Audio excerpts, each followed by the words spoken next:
What's going on, guys? Brock with Bassin227 back here again with another video for you today. I'm going to change up the title of these videos. I think it'll help kind of make more sense, I guess, if you will. So basically this series is the ultimate tackle bag video, and we are in let me make sure I got it right. Part 4, I think. So this video is going to be in regards to my setup for terminal tackle. Now, we're staying with the theme of the 3600 size tackle trays. So for this one, we're going with, you guessed it, the Plano Edge. And this is the 3600 terminal. Not to be confused with the larger 3700 size terminal. This one's going to be going into my co-angler setup. That's going to have definitely going to have a lot more stuff in it. But again, if you haven't checked out the Plano Edge series, make sure you check them out. I mean, these boxes are phenomenal. You know, I was always one who was a skeptic on wanting to spend, more money on the tackle trays. Is it really worth it? It's a lot of money. And at the end of the day, I started thinking about just how much I have invested in tackle. And really, it just seems to make sense because I've got a lot more money invested in my tackle than I do these tackle trays. And I want to make sure I'm keeping everything safe, secured, and making sure that they're going to be lasting longer. And with this Plano Edge series, you're definitely going to get that. No matter what size you use, they've got a bunch of different sizes and styles that you can pick from. But the one thing I do want to point out that's a little bit different with the 3600 size versus the 3700 size, as you can see these here on the 3700 size. So this is where you would store your flipping weights, your worm weights. The 3600 size does not have that. So for right now, I don't have that in here. However, after I got that and got everything set up, I did notice that you can buy those as separate little individual pieces. You can buy them on Plano, you can buy them on Tackle Warehouse. So likely what I'm going to do is I'm going to buy a couple of those so I can kind of increase a little bit what I'm using for my flipping weights. So without further ado, let's change the camera perspective. Let's hop on in and take a look and see what I got in my box. All right, guys, here's the inside of my Plano Edge 3600 terminal tackle tray. One thing you'll notice, you've got kind of the open compartment down here, but the rest of these compartments, they've got lids on them.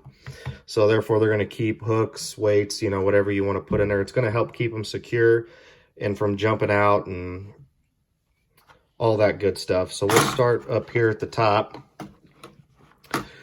This is my set of KVD grip pin EWG hooks. I absolutely love these hooks. I just basically made the switch this past year to only using Mustad. I've been extremely pleased with the hook point and how sharp Mustad's hooks are.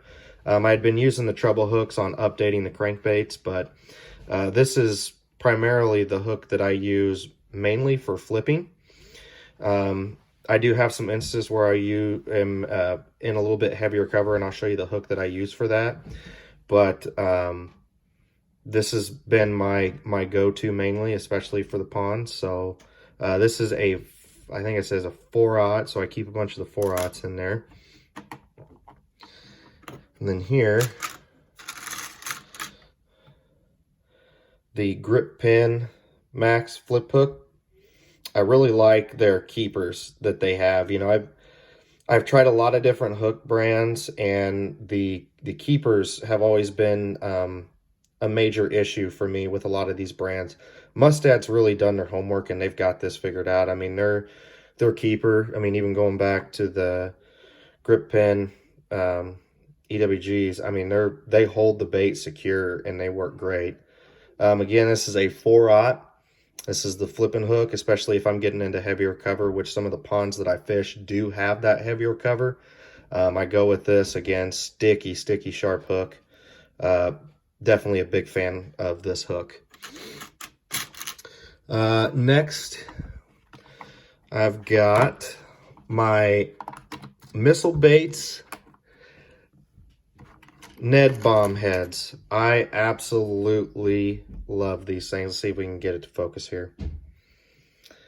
This is the 1/8 ounce. You know, definitely if the bite's a little tough, especially, you know, if you're pond fishing, this 1/8 will definitely get you bit. I think I've talked about it before in a previous video. This is a VMC custom. It's a tech set hook, and this thing is sticky sharp. Probably one of the best Ned heads that I think I've ever used. It's got a nice flat bottom, but a nice round head. You know, it is a lighter wire hook. However, in one of the larger sizes this past year, I got an 8-pound bass on it, and it didn't flex the hook really at all. So definitely keep this. If the bite's a little tough, can downgrade that presentation even more, especially because rate of fall a lot of times can be extremely important. And, you know, if the bait's falling a little too fast, you can downsize it and tend to pick up a little bit more bites. Here I got the same exact one, but this is in the 3/16 ounce. This is probably my overall favorite size of it. Tends to work really well. Next setup that I got is drop shot hooks, and I can't remember which ones these are called, but these are Mustad, and they're the swivel ties, right? So you're not having to loop back through. You can tie your leader on here for your weight, tie this directly to your line, and you just get that free spinning hook. Again, it's a Mustad hook. It's sticky sharp. I can't remember what size this one is, but I think this one's the 1/0. But if I need to get a little bit smaller of a hook, I definitely go for this one. I really like these. If you haven't checked these out, make sure to check them out. I compare these a lot to the VMC one. The VMC one's probably the other one that I've tried that's really good. The rest have been rather disappointing in my opinion, and I don't think have worked very well with the whole swivel design there. So again, like I said, on this side, same hook, or you know, same hook, just larger size. Especially if I'm going to go fish a little bit deeper, I might go a little bit bigger hook on that. Again, those are the Mustad hooks. Over here I got some flipping weights. This slot is empty because I am waiting on some weights that are on back order. Titan Tungsten, man, I'm telling you, if you haven't tried these, you got to make sure you check them out. Weights have been going like hotcakes right now. So if you haven't seen my review on Titan Tungsten, definitely make sure to check it out. I can put the link in the description below. But again, you can see here, you know, you got your stamped weight on there. It's diamond honed on the inside, so you're not going to get any of that line fray on here. Again, I like a 5/8 when I'm fishing the heavier grass. If I can get the focus, there we go. When I'm fishing the heavier grass, I'm waiting on some 3/8 and some 1/2 ounce that I'm going to use. Down here, I've got a couple of 1/4 ounce ones. For, you know, if I really need to go lighter, especially for worms. Over here, I've got my Titan Tungsten drop shot weights. Couple different sizes.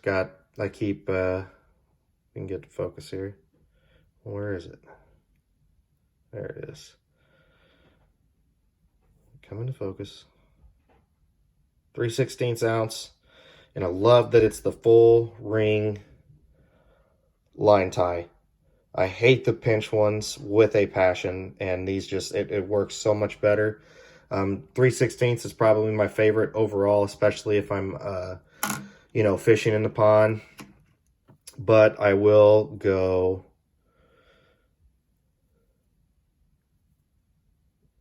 I think this one's the 1/4 ounce. I don't know if I can get it to focus.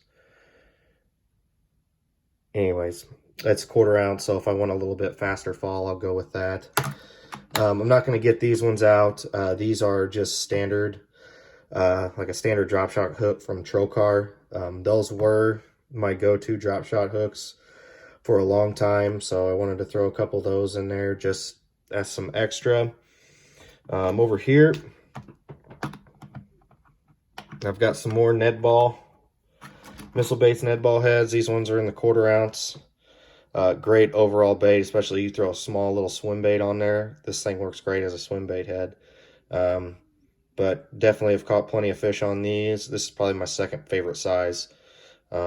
Gives it just a little bit bigger profile for a Ned bait.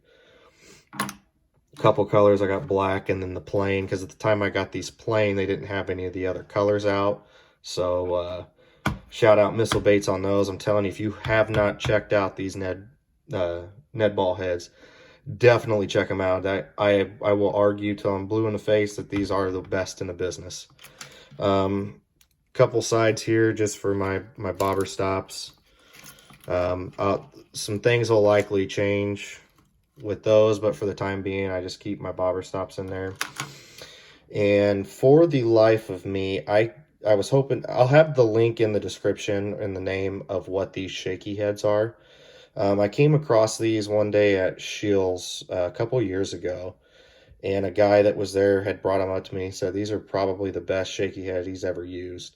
They got a super sharp hook, you know, a nice flat bottom. It's almost kind of like a football style shaky head, but I can tell you what, oh, there it goes.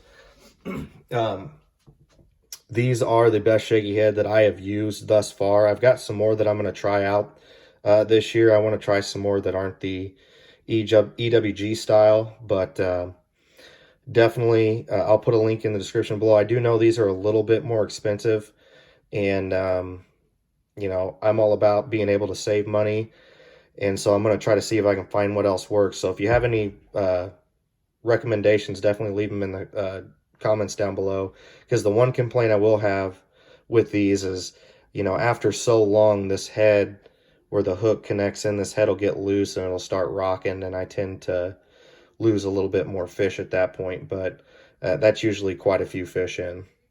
All right, well, that's going to do it for the inside of the bag. Let's change the camera back over and we'll wrap this thing up. All right, that's going to wrap us up for this video today, guys. Thanks for watching. I hope you like kind of how I've got it laid out. You know, I've got what works for me. Again, you know, COVID's proven to be a little bit of an issue with trying to get some stuff on back order, but there are going to be some changes made. Like I said, I'm going to end up getting from the 3700 size, the little weight storages that I can put in here, so I can get rid of some free weights in here and kind of customize that just a little bit more. But I'm really happy with this box. I think this is a great idea.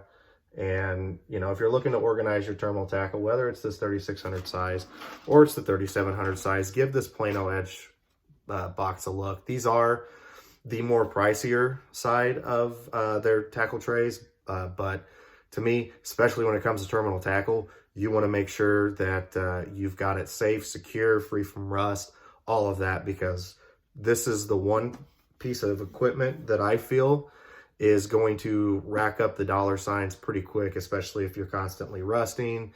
And, you know, just being able to avoid having to have hooks slide underneath and hop over into the wrong bends, this will help keep you organized. So make sure to check that out. I'll put a link in the descriptions below for that. You know, I'm really enjoying this series, and my next video coming up is going to be a review of this tackle bag. I am super pumped for this. I've been trying to find the right backpack for a long time. Previously, I ended up with the Plano Edge Guide Series 3700 size that I used as my bag, but it wasn't a backpack. It was a large tackle bag that I just had everything crammed in there. And a lot of times it was a pain to just have to lug around with me at the mall, my goodness. I need some sleep, people. But the ponds. So came across this one. I like it. I think you're gonna like the review. I'm super stoked for it. This thing's got so much storage. So with that being said, guys, make sure if you're not subscribed, hit that subscribe button down below. I'd really appreciate it. If you like the video, hit the thumbs up. We're going to keep this thing rolling. Again, I've talked about this in previous videos. This is going to be a part of my beginner series. There's going to be a lot of things that we're going to be talking about, a lot of basics. I'm going to give, you know, my input on what I think works and what works for me. It's not something you have to pull and use. If you don't want to, that's okay. I'm trying to provide my take on things, and, you know, maybe my take's a little bit different perspective than some of the other things that you've seen. So I just want to try to mix it up. You know, I really enjoy doing this, and I'm super excited to get this thing complete and put together. We've only got a couple videos left, and then we're putting it all together. So it's definitely going to be a fun one. So that's going to do it for me, guys. Until next time, peace.